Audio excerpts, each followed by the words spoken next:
My name is Mauricio Suarez. I think that everybody was in the call yesterday, but if not, or maybe not, no. I see some familiar faces from yesterday, but I guess there are a couple of folks from other cohorts. But my name is Mauricio Suarez. I've spent my entire career in sales and B2B and tech and in startups as well. And I started my own business a year ago, actually, a year and like 10 days ago was the first like ideation session, um, for a very particular reason. Across my entire career, not just as an operator, right, as a sales rep, as a sales leader, but I'm also advisor and mentor to multiple startups, multiple funds, angel investor. Last year, I was named one of the top 50 angel investors in LatAm. And I just got the same question in my mind over and over again. And it's like I realized that what I am passionate about and what gets me up in the morning is just adding value to my network. And that's just very, very, very difficult to do it at scale. And every single startup or every single call that I took and did the same was like, hey, if there's anybody in my network that I can connect you with, let me know and I'll make the warm intro and I'll help you out. And then I started realizing that to do that at scale is very, very hard. But I had the experience, not just as a rep, as a sales leader, as an advisor, as an investor, as a coach, that's and everywhere, but more so in LatAm, just because like us Latinos, like it takes time for us to trust people, but when we trust somebody, it's like this, right? So like living in the US for so long, because I'm Colombian American, but I live in Paraguay because I met my wife in Boston, and then I've been living in Paraguay for 5 years.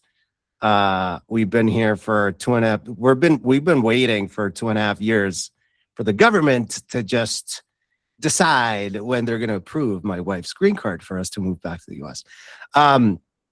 But business in life moves through influence, referrals, your network, but it's very hard to do it at scale. So when I was a rep at HubSpot, I just did it manually. And I'll just repeat, like for people that were in this session yesterday, this is going to sound a little bit repetitive, but I just created an Excel spreadsheet. Of course, because I was a rep, I had a territory.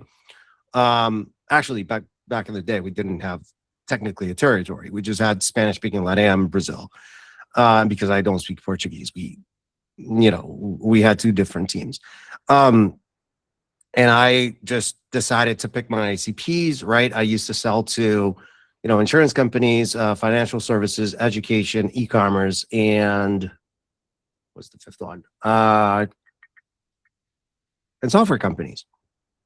So then I picked my ICPs, I picked my buyer personas, and I knew what made me, or what type of conversations I was good at. So I just made a list, outside of HubSpot. I went to Excel. I was like, great. These are like my 50 target accounts, the 50 accounts that I would love to sell to. Who the hell in my network knows people in these accounts? And then I did it manually for very, very long. And it was something that I actually tried to replicate in other companies that I was part of. So in Treble, Deal, Core, Melon, and Stockpress. And I realized that that's why I started itogai. That was actually my wife's birthday present. It's made of Palo Santo. And the whole point of itogai is what we all do. And it's basically take care of our network, add value to our network, but do it at scale, do it via a platform, right? So basically what I'm going to show today is just talk a little bit more about what I mentioned yesterday and like sort of the spoiler alert for today. And it's this element of, and I apologize because this is going to be sort of like a conversation, right? Or rather, a coaching session and advice, but also like what we're building in tandem. So a coach of mine, Rick Roberge, he's the father of Mark Roberge. Mark was the founding CRO of HubSpot. He took HubSpot from 0 to 100 million run rate, and then he decided to retire, and now he is a professor full-time at Harvard Business School. And Mark co-founded Stage 2 Capital, the fund that I'm part of. And also he wrote a second book. The first book is very, very well known in tech, and it's called The Sales Acceleration Formula. The second book is his most recent book, The Science of Scaling. And not just what Rick taught Mark, but what HubSpot did very well in order to scale. But also what Rick taught me, it's this element of Project 200. And this is something that he learned in the insurance industry, and he applied to his day-to-day. And it's like, you take your top 200 accounts or your top 200 people and scope them out. And that's actually what I did in Excel. I had one tab with, these are the target accounts and these are the people that I want to target, right? And then I had another tab with my Project 200. And in that tab, I had 3 different buckets. Who are my A's, or actually 4 buckets. Who are my A's? Who are my B's? Who are my C's? Who are my D's? My A's are Pareto principle, my 40 top people, right? And those people, I'm going to contact them on a weekly basis. Then my B's, you know, the next sort of like, let's say the mid-market type of accounts, right? The less strategic accounts, but still very important accounts for me, I ping them on a monthly basis, right? Then all the rest SMB type of accounts, 120 accounts, I ping them on a quarterly basis. And then anybody in the D tier were accounts that sort of like didn't make the cut, but if somebody sort of like graduated from the A tier, right? And, you know, they didn't necessarily need it to be in a bucket, then I would just replenish the buckets, right? So that's something that we're systematizing, and we're taking Rick's teachings to itogai. And we're calling this trust circles. We're going to change it because I actually did a bunch of research, and there's this gentleman, this anthropologist, English gentleman called Robin Dunbar. He proved that human cognitive limits only allow us to have around 150 to 200 relationships at the same time, right? So we're following that, and this is a change that we're going to do very, very soon. The inner circle is like your closest relationships. That's going to go from 40. See how we followed Project 200? There's actually this tool before it being called Trust Circles was called Project 200. And actually, if I go here, it still has the ABCDs, the format of ABCD. So we're changing it to inner having 15 people, close having 35 people, nurture having 150 people, reconnect circle, which is sort of like the D tier, being unlimited. And also we're building a 5th circle that is the build circle. And that's pretty much for anybody that you want to build a relationship with. Let's say, I don't know, Elon Musk, right? If you would love to meet Elon Musk, there's a saying that we're 6 connections away from anybody in the world. Well, how can you like develop a relationship with Elon Musk? So basically the process is the same. Pick your top 200 accounts, 200 relationships, and follow up with them religiously. These are things that like CRMs don't particularly do.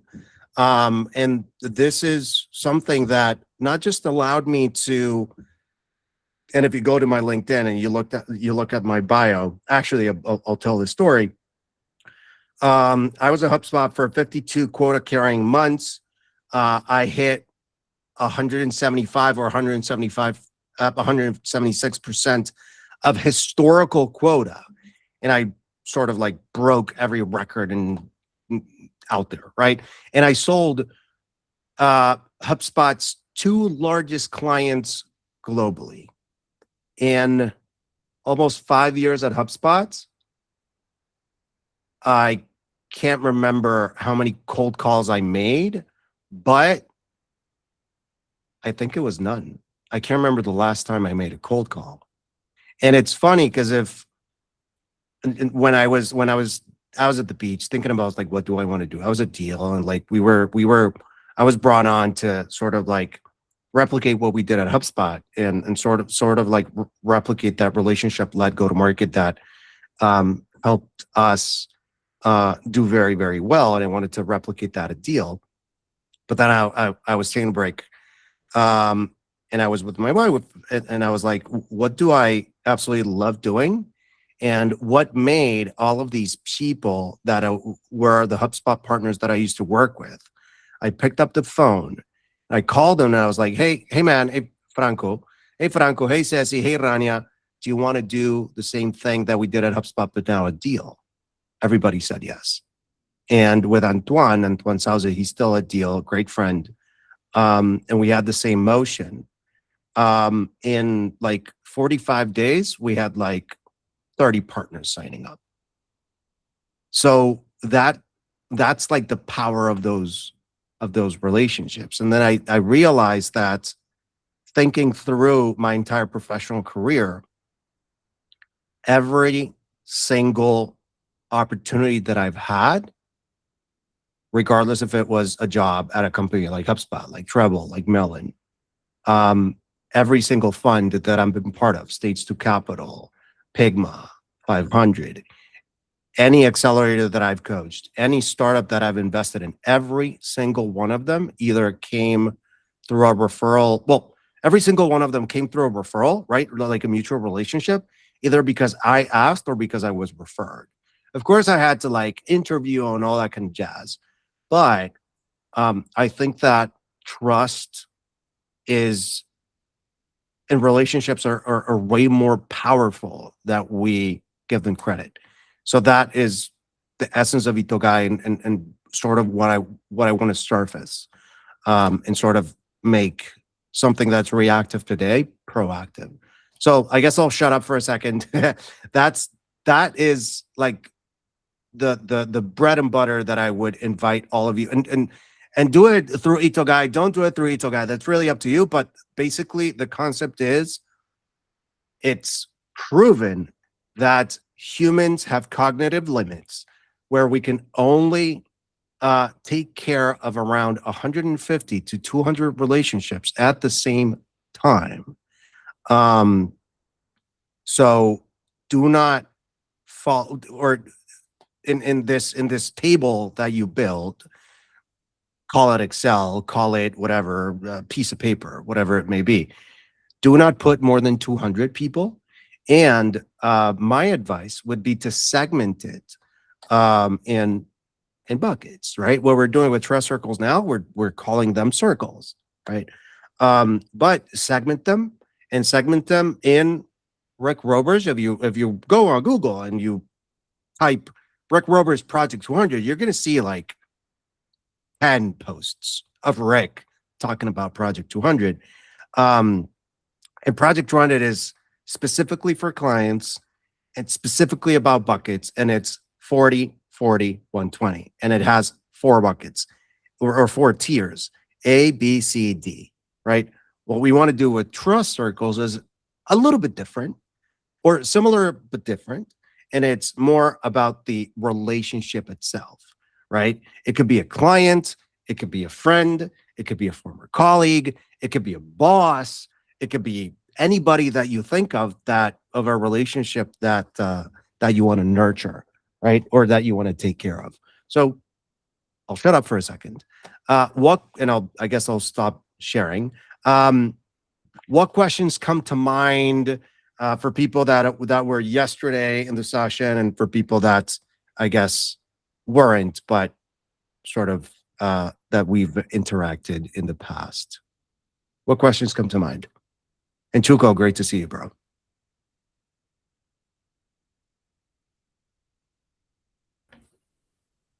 No questions. That was, I can't believe it was that clear. Paula, go ahead.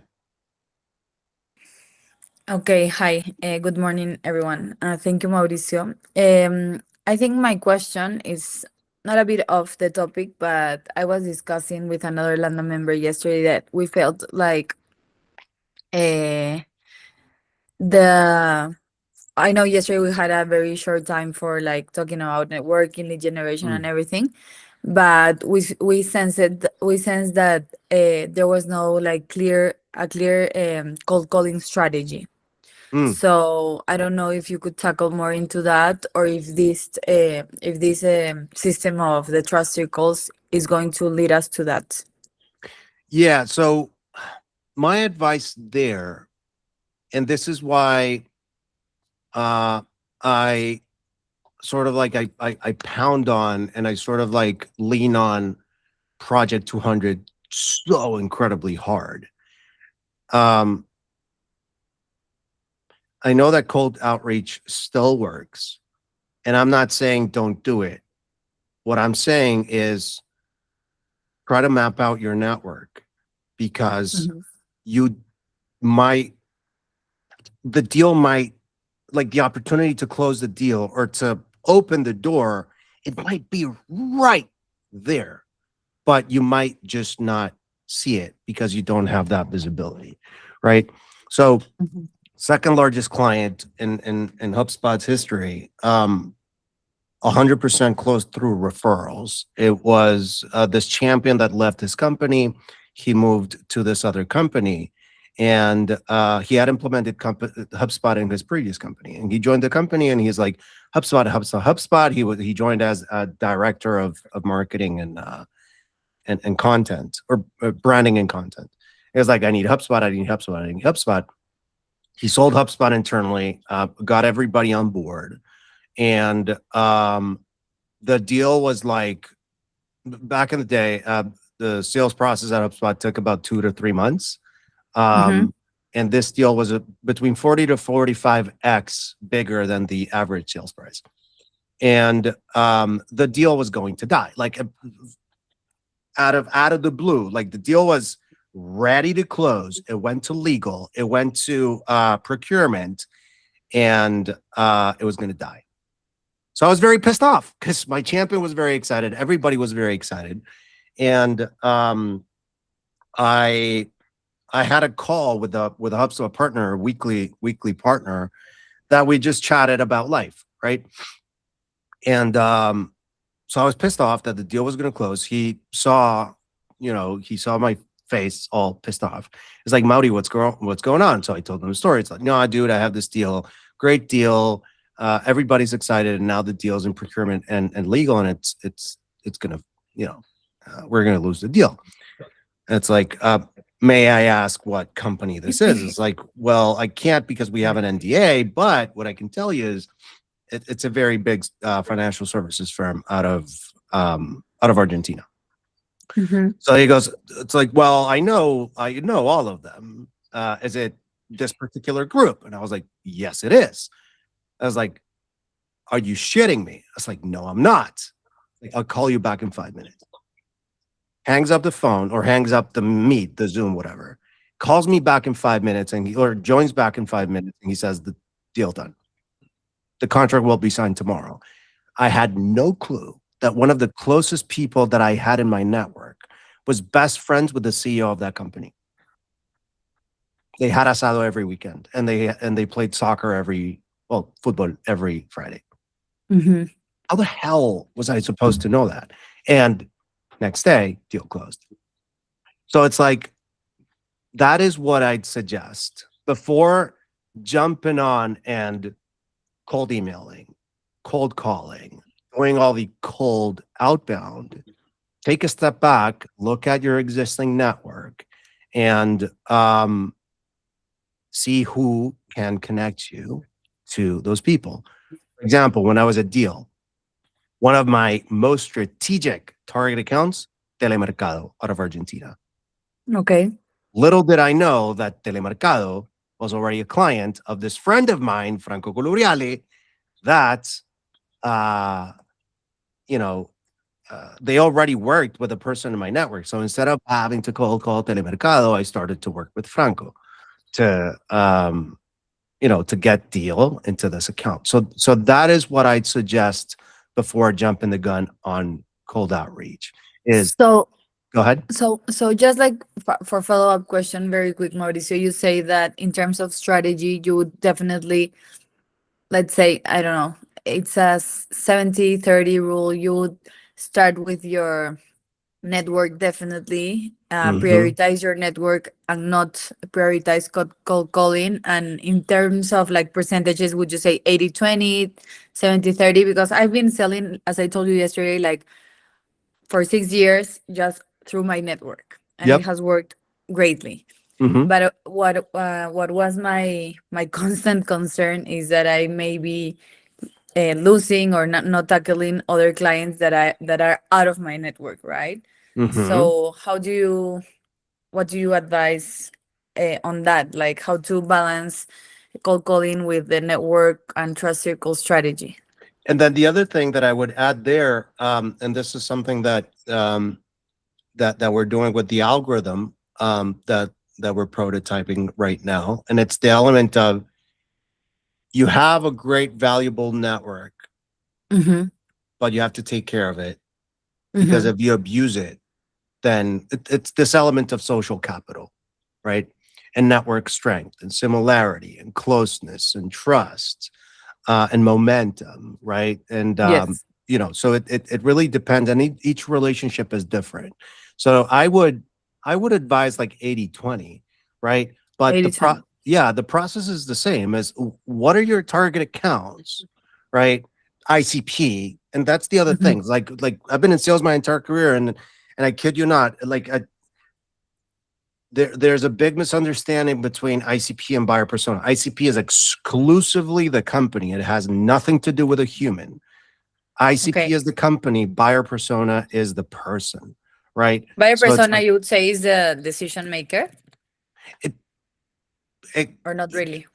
it could vary, it could change. It depends on a lot of things. So for example, for enterprise, right? What Uh-huh. worked very well for me when I was at these two clients, so these two very, very large clients, um, that I closed at HubSpot, I didn't even follow the HubSpot. I didn't even talk about inbound marketing because they didn't give a shit about inbound marketing and like you're talking about like the biggest organizations in LatAm. It's like, of course they don't in inbound. Everybody knows them. So if I talk, it's like, yeah, generate leads to your website. It's like you're gonna lose. It was all about optimizing processes, right? So with them, because I knew that they worked with McKinsey, with Deloitte, with all these Big companies, consulting firms. Uh-huh. I implemented a consulting sort of like buying assistance framework, Darcy, Okay. right? So which is Darcy without the C and Rossi. So it's the mix between Darcy and Rossi, right? So it's DARSCI. Who are the decision makers, right? Who are accountable, who are responsible, who are to give support, right? Uh, Mm-hmm. who are to be consulted, and who are to be what's the I? Somebody that's in consulting, help me. Informed. Go ahead.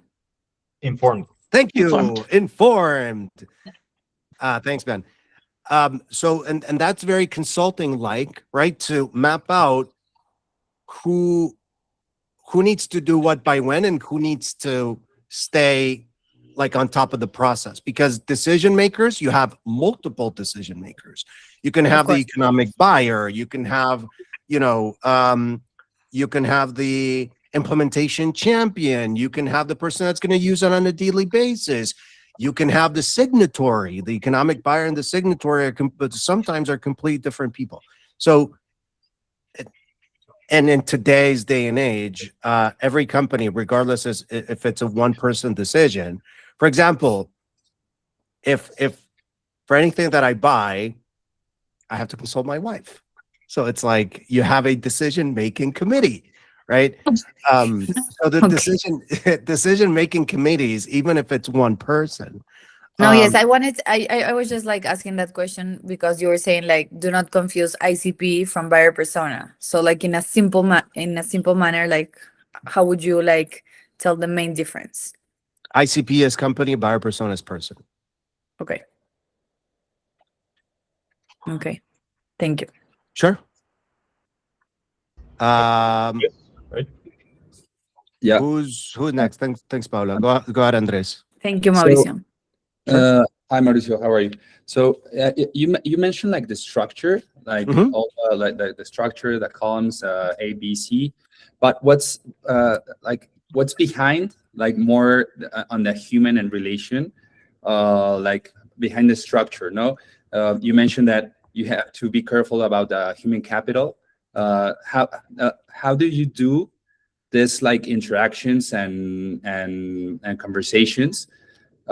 Not to feel only by interest, and you start like quite like looking for some people that you definitely don't talk a lot. I know that's why you're like doing the columns, but what's like your recommendation on that matter? No, Yeah. how you pull this structure in the human side? That is a fantastic question, and something that we not only have thought about, but we're building, right? So I did a bunch of research. It took me like over a month. And I found out that when it comes to not just building relationships, but maintaining relationships and adding value to those relationships so that those relationships scale into other relationships, there's a very fine line between taking care and taking advantage, right?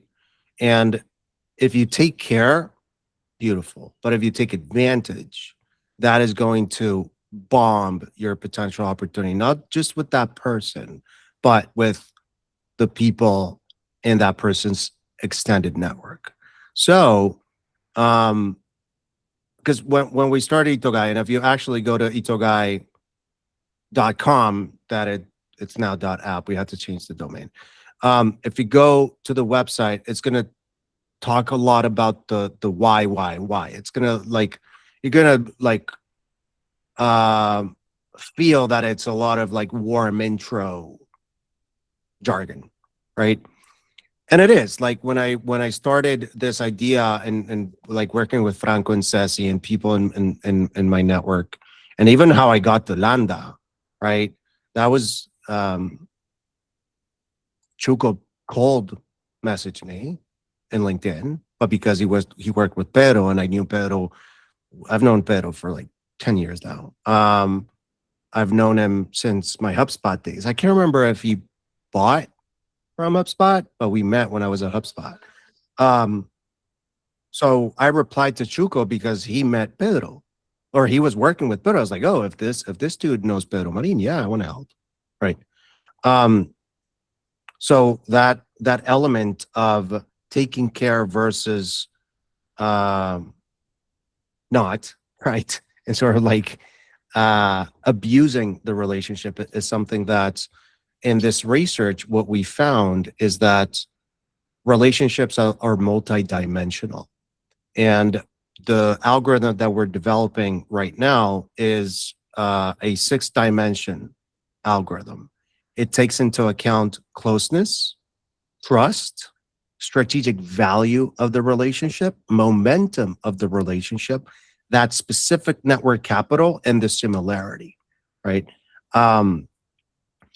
And it's very important what you mentioned, because the other big question is like, great, let's say with the algorithm, I score my relationships, I map them, and I organize them through trust circles, or say I score it in my brain, I put it in Excel.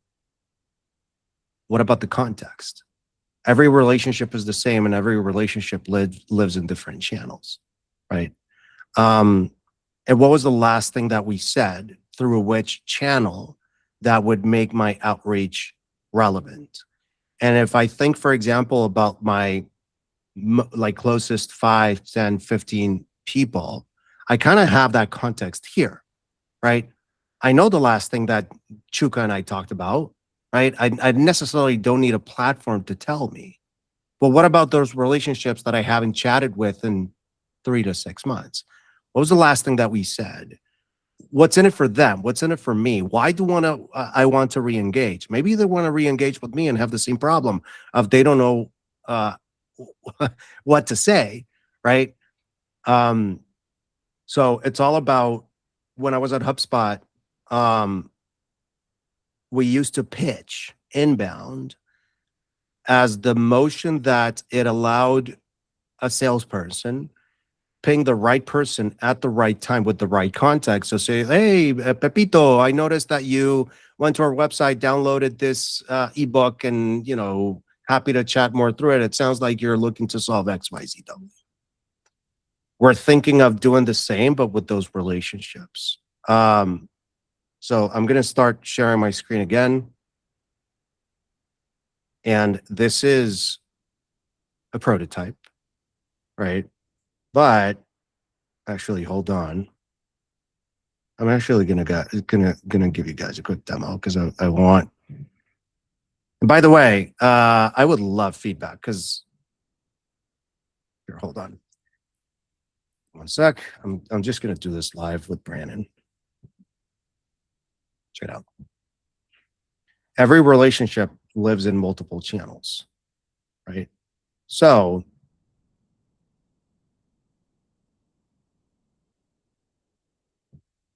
if I look for Brandon, I only have Brandon in email, right?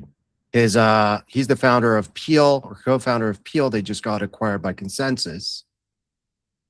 So if I go here and bear with me, this is real data. Brandon. Oh, no. Brandon Santos. There we go. So if I click here to go get older messages.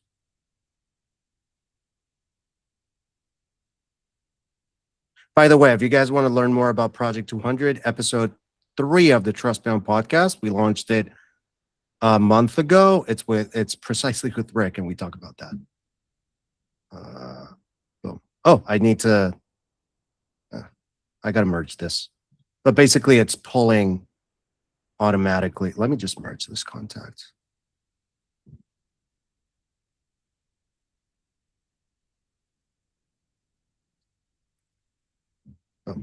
So it's pulling all of my information with Brandon in my channels, right? Juan Fernando Celi is our PM, right? So it tells me all of the information, or all of the contacts that I have with Celi. What are the topics that we talk about, right? Who is Celi as a person, as a professional? What are the conversation highlights that we have? What are the personal details of this gentleman? And even what is the type of voice and the type of communication style by channel? So our goal with this is to, and then we have a couple other cool things coming up. Our goal with this is to take care of the right relationship at the right time with the right context through the right channel. Because every relationship lives in, let's say I have a call with Chuco and he cancels the call and he emails me, hey bro, I'm sick. Sorry. Then I regurgitate that information. And let's say 3 days later, I get a nudge, follow up with Chuco. He's part of your inner circle. Last time you chatted, he was sick. Send them a WhatsApp, because that is the channel that you guys interact with the most. So I know it's hard. That's why we're building this. But my advice would be, think of and think of those like 50 relationships that you sort of want to take care of that you necessarily haven't taken care of in a pretty long time, and try to like ping in Excel a couple of notes of why would it be relevant to them to answer your message, and what would that message look like?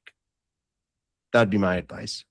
But yeah, it's very hard to sort of like map out not just the relationship, but what are the communications, and even what is the style of the relationship. That's why we're building what we're building. Thank you, Mauricio.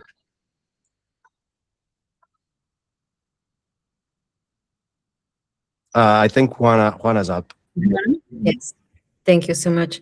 Sure. Thank you, Mauricio. So I would love to hear a little bit more of your experience in terms of networking, building your support group when you're in different countries. Because you shared that you were in the US, now Paraguay. Like my case, I am from Mexico City, but I've been in the US for over 20 years. Mhm. And I tell you, this is a very uncomfortable territory for me. I just started my company in January, and I have a great client. It's just life took me everything I lined that way. But at the same time, I want to grow. I want to network in Mexico and also in the US. But for all this corporate time that I've been in the professional world, I have a corporate job. I never had to be on my own and start building all these new relationships. So I would love to hear in terms of your experience, how you manage to build, going into new countries, you know what it takes and how it is, right? Any advice, any words of wisdom, practical examples, or I need to learn how to play golf. I mean, you tell me how to, start building a good network from zero. Yeah. That's a great. I guess I can walk you through my my personal experience. So I've been in Paraguay for 5 years, and the network that I have here. So I have sort of 3 networks. I have the running network, the biking network, and the startup network. And it's funny because they all were activated via relationships, right? So how did the running network come to be? My brother-in-law, he loves working out. He did a master's in Barcelona. He didn't like the gyms there, so he started running. And when he came back, one of his best friends had recently joined this running group called Todos Somos Corredores. And he was like, hey, I noticed that you still, and then they caught up. It's like, hey, how's the running going for you? It's like, yeah, I like it, but like, it kind of sucks because like, I really don't have that much experience, and I would love to have sort of like a guide or a teacher. I was like, why don't you join Todos Somos Corredores? So he joined, he trained with them for like 2 years. And then my wife joined, and my wife pulled me to the group. And now actually the wedding this afternoon is from a person from the group. So that's the running network. The biking network, I just decided that I wanted to buy a bike, and I walked into the dealership, and after 5 minutes, I realized that the person selling the bike was a great friend of mine from the running group. So he, of course, I bought the bike, and he was like, hey, we have this group of bikers, and we take trips around Paraguay. Because he asked, how long have you been in Paraguay? I said, yeah. It's like, oh, have you been to, I don't know, Misiones, Encarnacion, yada yada? It's like, no, I've only been to Ciudad del Este. It's like, you should join this group. We go like on a monthly basis. We do like a long trip, 300 kilometers on a Saturday or on a Sunday, and then you should join. And then I joined that group. And then the startup universe, I'm a 500 mentor thanks to Damaris, right? Damaris was actually one of my first customers at HubSpot. And then a couple of years go by, and then I think that she saw what I was doing on that I was coaching and in startups, and I can't remember if she pinged me or I pinged her, can't remember. And then she was like, "Hey, I want you to meet René Lomeli," and then I appeared in René's Ángeles de LatAm podcast. And then she was like, "Hey, you're in Paraguay." Like 3 months go by. She goes like, "Hey, you're in Paraguay, right?" It's like, "Yes, I am." It's like, "You have to meet this person. I'm gonna make you a very, very special invitation." And Gabriela Civils was organizing the first VC and startup summit in Paraguay. So she connected me with Gabi. Gabi invited me to the event. And at the event, I met Isaac and I met Gonza, who are, they're the partners of LAN Accelerator. And today I'm a mentor and an advisor and a friend to LAN. And Isaac just became the president of Parcapi, the Venture Capital Association in Paraguay, which was founded by Gabriela's mother, right? So it's like, what I'm getting to is, before meeting my wife, I had only met one person from Paraguay, Mali Diaz. And today, Mali's family and my wife's family are literally neighbors house to house. And Mali was the only person from Paraguay that I met. I had never, sorry for the geography, but the map of Paraguay, I really didn't know how Paraguay looked like. And I never thought I was gonna travel, let alone live in Paraguay. Now I'm here and I have a network here and I have friends here, and it's entirely I even met my wife through a mutual contact, right? So it's like, I understand your frustration because I lived it. And I guess I was kind of reactive in the way of building my network here. But what I would advise you to do is try to think about people in your network, of people that you knew back in Mexico back then, or know in Mexico that maybe they're in the US too, right? Or people from Landa, you have an extended network here that maybe have a similar life story, right? And you don't know where a new friendship is going to take you. So that would be my advice. I would start with the first 5 to 10 names that come to mind, right? Start there and see, grab a coffee and see if they can intro you to a person of interest, or if they can help you just extend that network. Because I understand in the US, it can be pretty fucking lonely. That's one of the reasons why when we move back to the US, we're not going back to Boston, because our entire network left, right? And well, Boston is cold and far and expensive as hell.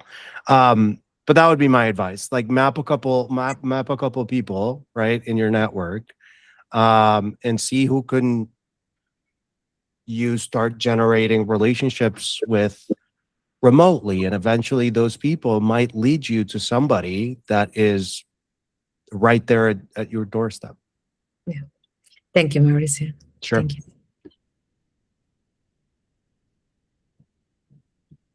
I think there are a couple of questions in the Quick questions. Mauricio.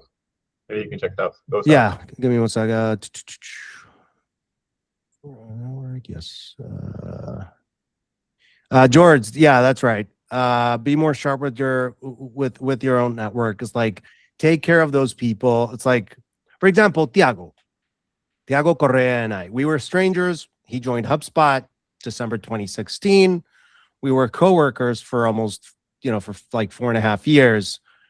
We saw each other every day. We were this close. And then I loved HubSpot. You know, then the pandemic happened. We stopped seeing each other, and then daily cadences became weekly cadences, became monthly cadences, and today, the last time I chatted with Tiago was like 6 months ago. That, you know, I love him to death, but it's like life happens, right? And it's not like I was like, oh, I'm gonna forget this guy. It's like, no, it's like it's normal, right? So at this point in my life, it's like, how can I reconnect with Tiago? And like, I have him on WhatsApp, and maybe, hey, bro, how you been? Could be relevant, right? But maybe not the case. Maybe, I don't know.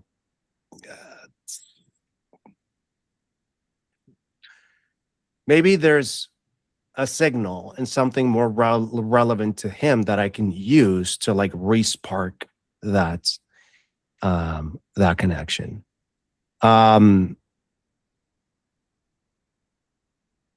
Okay. Jose Antonio. Private notes, yes. How does this go along with privacy laws? That's very, yeah, that's great. All data is encrypted, right? In that tool, we're taking not just privacy very seriously, but that's why at this point in time, Trust Reach is separate from itogai, because it's a prototype, right? And even the Auth0 screen and signing in, connecting your accounts is completely separate from the rest of the platform. We want to eventually integrate it, but all data is encrypted at rest and in transit. Yeah. And of course, like nobody besides me has access to this tool or to like my instance. Go ahead, Emiliano. Hello, Emiliano from Mexico City. I just joined Landa last week. I have a Welcome. bunch of. Thank you very much. I have a bunch of questions. I could the draft questions for hours, but the main question would be like, it looks like you built a very interesting methodology through your experience, sales, through your mind and your sales experience.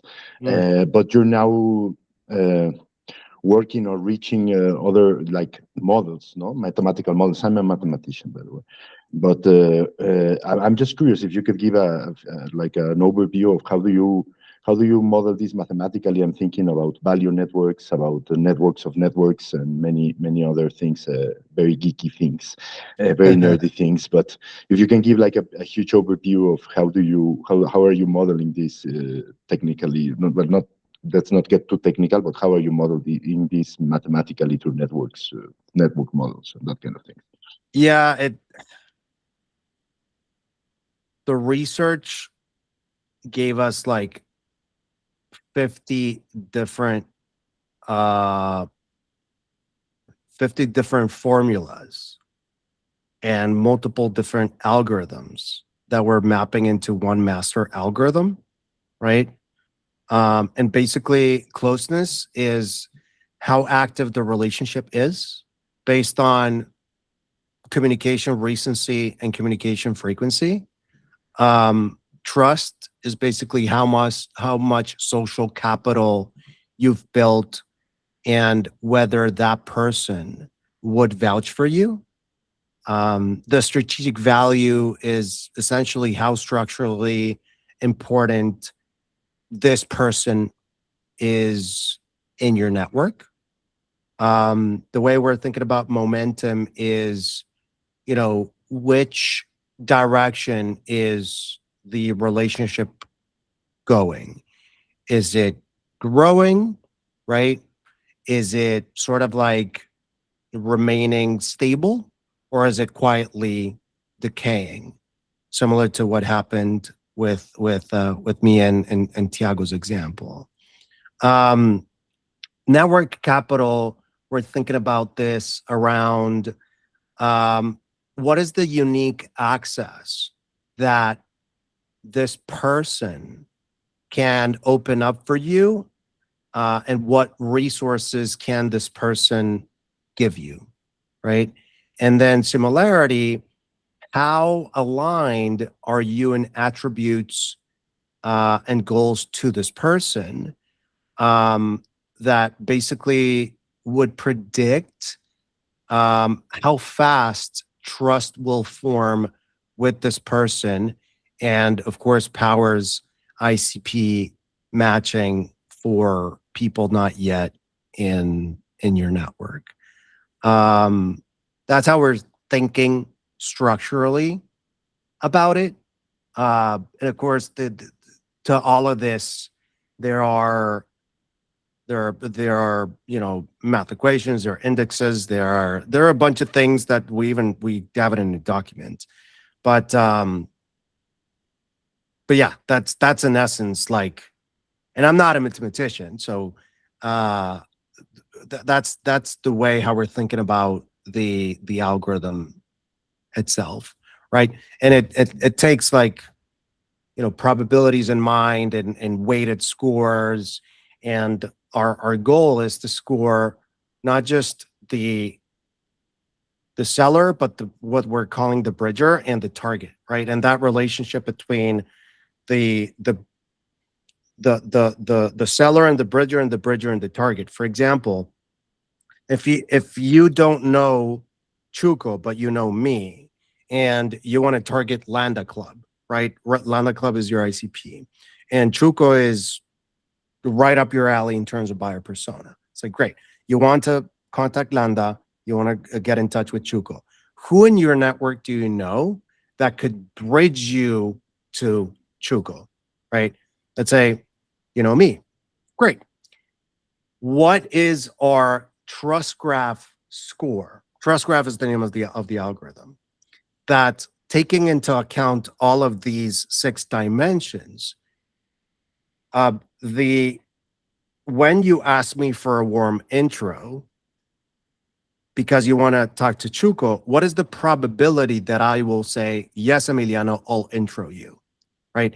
And then when I ping Chuco and I say, hey, Chuco, I'd like to intro you to Emiliano, what is the probability that even Chuco getting introduced to a stranger, he says yes because of my relationship with him?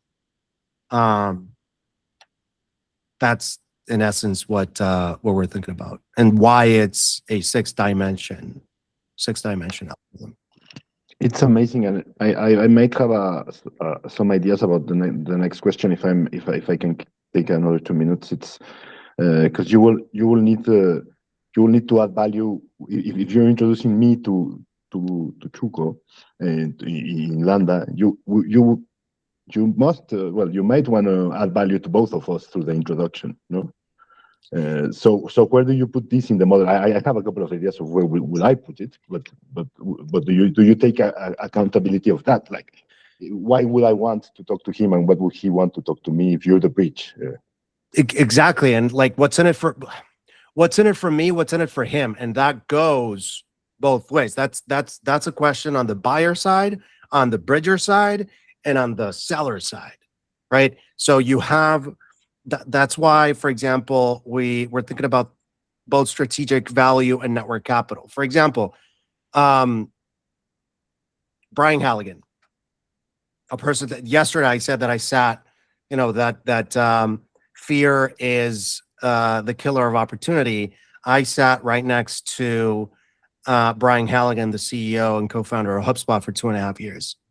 I had the opportunity of just like swapping chairs with my boss, with David Torres.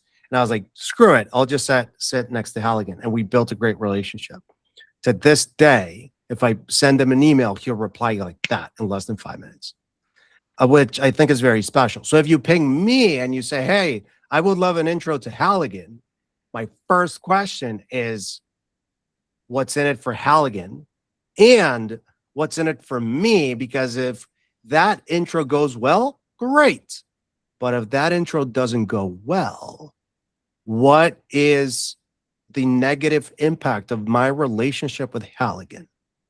That is the network capital that we also want to protect. And quite frankly, so if we go if we talk about warm intros, there are like 50 solutions selling. If everybody and their mother are talking about warm intros today, Totally. It's not about the warm intro. The warm intro is the outcome. It's about the relationship that you take care of that will yield the warm intro. Totally.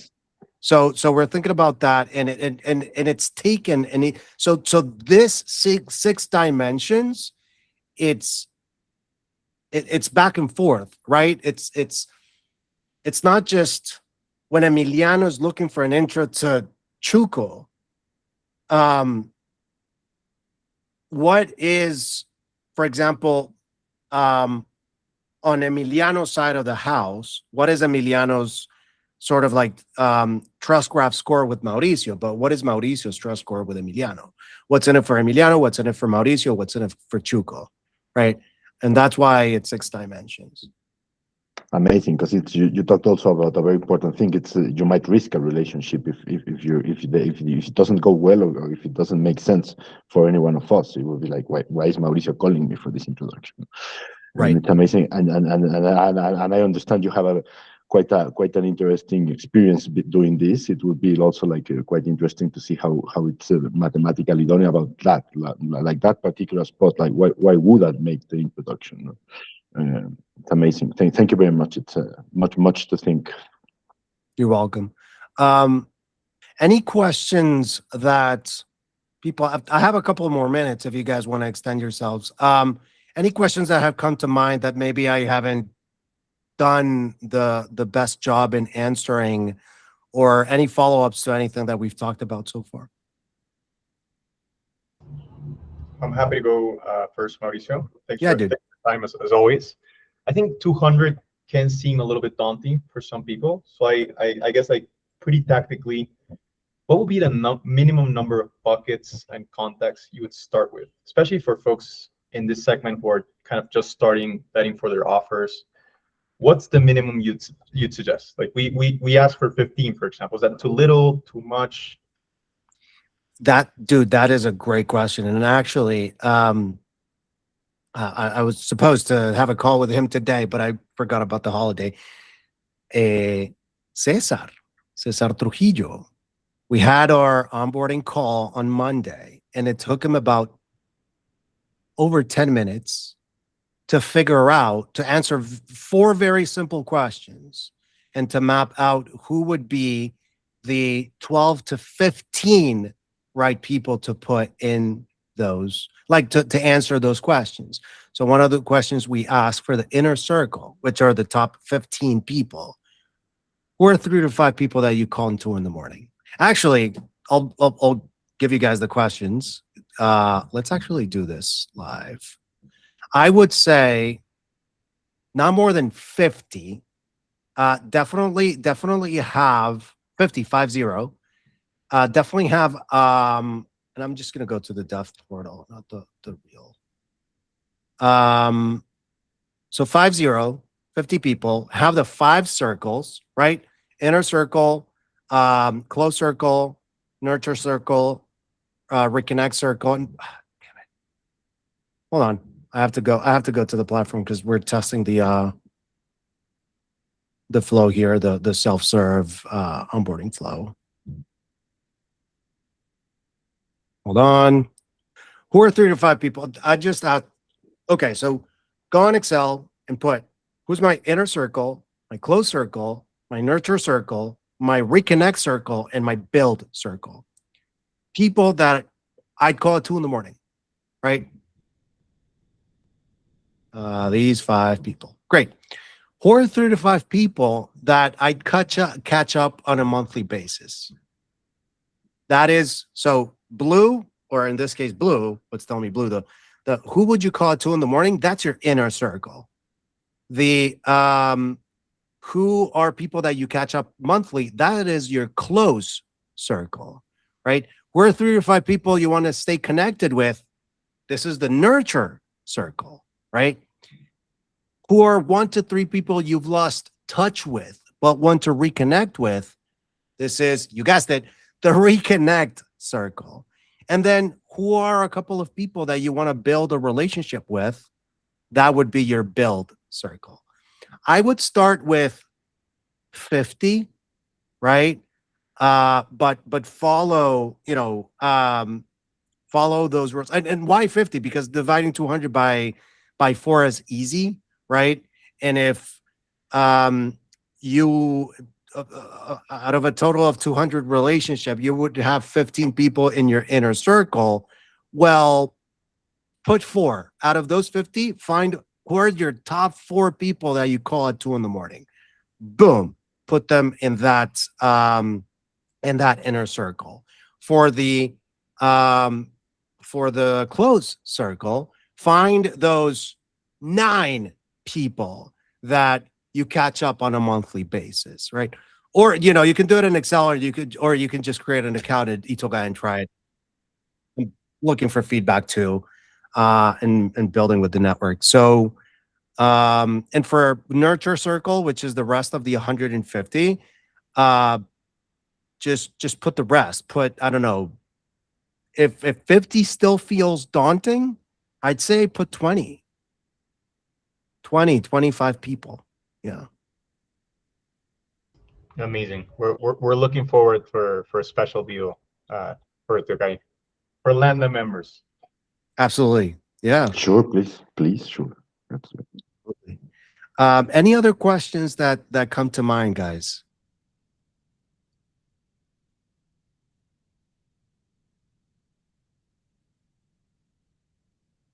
No more questions? All Cool. good. Cool. So to summarize, what I advise is, look, guys, like, we all have a network, right? And we all struggle with activating that network proactively and taking care of those relationships proactively as well. And what I would love to do with itogai, and that's why I'm bootstrapped, and that's why I'm remaining bootstrapped. I've been in VCs long enough to just don't feel comfortable to go and raise a round and have or sell an expectation that we're going to do 5, 10, 15, 20x returns, and then having to do an exit and that kind of stuff. And basically, itogai started as a personal project, and it's like, how can I help my network? Basically, who in my network can I connect Chuco to, or Pedro to, or anybody to, that I can help land a deal? And that very, very quickly snowballed into a platform. But yeah, look, I'll chat with Pedro and with Chuco to, of course, land a great deal for Landa members, just do a rollout to everybody. And the self-serve process is already up and running. So if you guys want to activate your account, you can go to platform.itogai.app/start. Every single person has 30 days of the growth plan for free. With the we have 3 packages: free, growth, and ultimate. You guys could activate your account now. If you guys want, and you want to do a walkthrough with me, like Cesar is doing, you could do that too. I'll just send a follow-up email to Chugo, or actually, I think we're in the Slack group, so I'll send everything through Slack and WhatsApp. Damn, I got to put my mind together. I guess I'll see if I'll send a Slack group, a Slack message or a WhatsApp message with my meetings link, so that we can connect. We can have another group session, Chuco, Beatriz, Pedro, if you guys feel that, and for the members, if you guys that feel that would add value, we can have a group activation session, an hour and a half, whatever floats your boat. And yeah, the plan here is to continue adding value to all of our networks, connecting our networks, and sort of relying on our networks, not just for deals, but to keep conversations flowing and to keep the value also flowing, because it's a gift get. And if you guys want to listen to, for example, the concept of Project 200, episode 3, of the Trustbound Podcast, because I have a podcast now. I was with Rick Roberge. Pedro was episode 4, and we launched that last week. Chuco, we already recorded the episode with Chuco as well. If anybody wants to appear on that podcast, happy to have a session with you guys as well. And yeah, any ideas that come to mind that would add value to itogai and to you guys and to Landa, feel free to send my way, because we're continuously building with the network. Any closing questions that come to mind? Mauricio, could you please repeat you said itogai.app.something. Yeah, so it's I lost it. so it was easier like a week ago because we had itogai let me just ensure yep, there we go. Platform.itogai.app/start. We had itogai.com, and I thought that it was a new domain. It was sold to me as a new domain, but after doing a bunch of research, we found out that the domain was purchased multiple times over the past past 20 years, and the domain was abused. So it was blacklisted in several security firewalls and stuff, and we just decided to change the domain. Sucks, but it is what it is. So now itogai, if you go itogai.com, it's a 301 direct to itogai.app. And we're also redesigning the website because the website is very 2025 legacy wording. And yeah, we're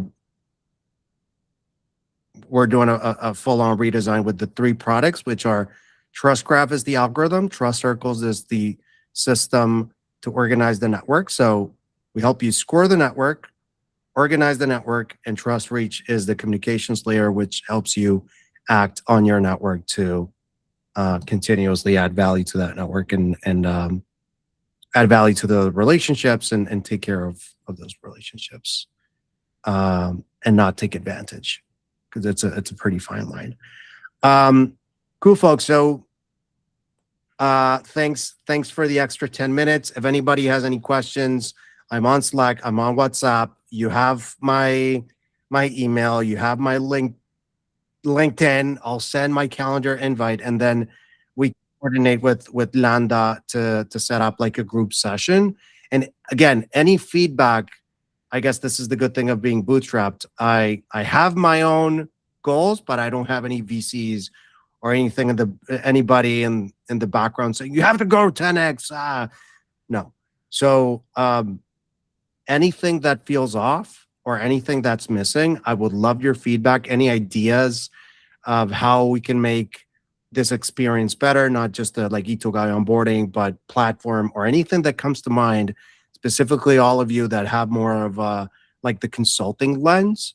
I would love to hear it so that we can evaluate it and we can build it. Cool.